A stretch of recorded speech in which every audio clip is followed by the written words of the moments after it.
Yo, mega love shoutout mga kaisko niyan. Ito pag-usapan lang natin yung dummy account o troll account na sumisira kay Yorme Isko. Tingnan mo, buong team ng Isko Moreno binabanatan. Actually, kung panonoorin nyo yung page nung gagong to, alam mo pati si Nognog yung artista, na dating artista, na tiga-Tondo, pati si Nognog binanatan ng loko. Ano, wala bang vlogger na kayang mag-depend sa inyo at puro troll account ang gamit nyo or dummy account ang gamit nyo? Isko po. Sa tingin nyo, mananalo kayo sa paparating na eleksyon, pag pinagpatuloy nyo yung mga dummy account na ginagamit nyo? Totoanan lang tayo. Anong nakalagay rito sa post niya?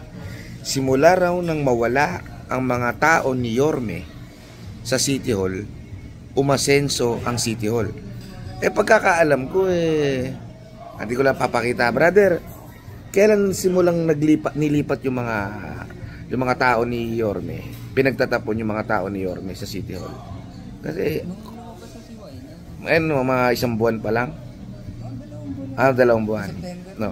Isipin nyo, sa loob ng 2 buwan umasenso ang Maynila dahil nawala yung mga iniwang tao ni Yorme sa City Hall na pinagtatapon ng mayor nyo. Gunggong. 2 buwan pa lang nawawala yung mga tao na pinagtatapon ng mayor nyo. 2 buwan pa lang. Hindi aasenso ang Maynila sa loob ng 2 buwan.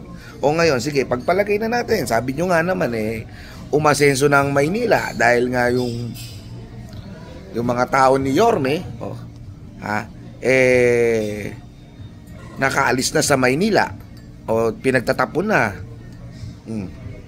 Ano yung nagawa? Kung umasenso yung Maynila, ano yung pwede nyo ipakita? May pabahay na ba yung mayor nyo? Tatanong ko, may pabahay na, may pa-eskwela na, may pa-foodpack na.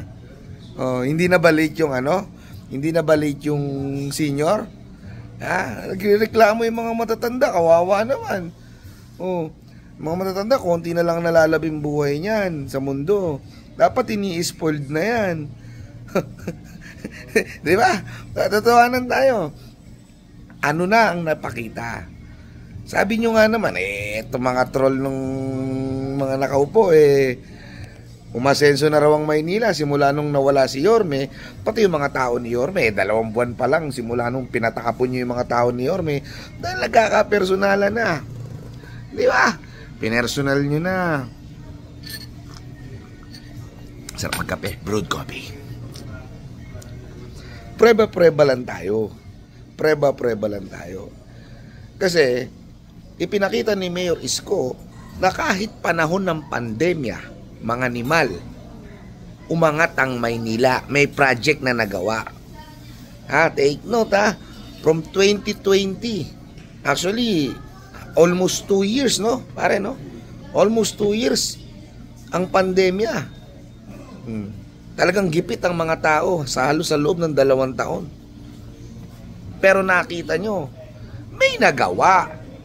May building, ilang pabahay. Diba? O kayo, wala namang pandemyang inabutan yung mayor nyo, ba't wala mapakita? Ako hindi ako nang gagago rito, hindi ako nang asar. Hindi ako troll account. Itsura ko to, mukha ko to. Diba? Puro drama account. Alam mo kasi, ayaw silang sugalan ng mga vlogger. Ano nga naman sasabihin ng mga vlogger sa kanila kung susugalan sila? Di ba? Mapapahiya lang, masisira pa yung kredibilidad nila para sa ng pagiging vlogger. Mga takot sa cyber libel kasi. Takot sa ako. Nagbabanggit pa ng mga pangalan tapos magsasabi ng mga. Ako sabi nga, yung ibang mga supporter na may Isko niyan, Sir AC, nagdidemanda na sila, may dinimanda ng isa. Ano gagawin natin? Nagsasabi lang naman tayo ng totoo. Pag sinabing libel, nagsisinungaling ka, gumagawa ka ng kwento. Hindi naman tayo gumagawa ng kwento. Paggawa ba ng kwento nung sinabing walang nagbago sa Maynila, walang nadagdag. Yung asenso, asenso Manileño. Asa ng pag-asenso? Pag sinabing asenso, nagle-level up. Asan nung ni-level up? Ako nagtatanong lang. Hindi ko kayo ginagago, hindi ko kayo inaasar. Nagpapakatotoo lang. Totoo, pag sinabing asenso, may level up. Di ba?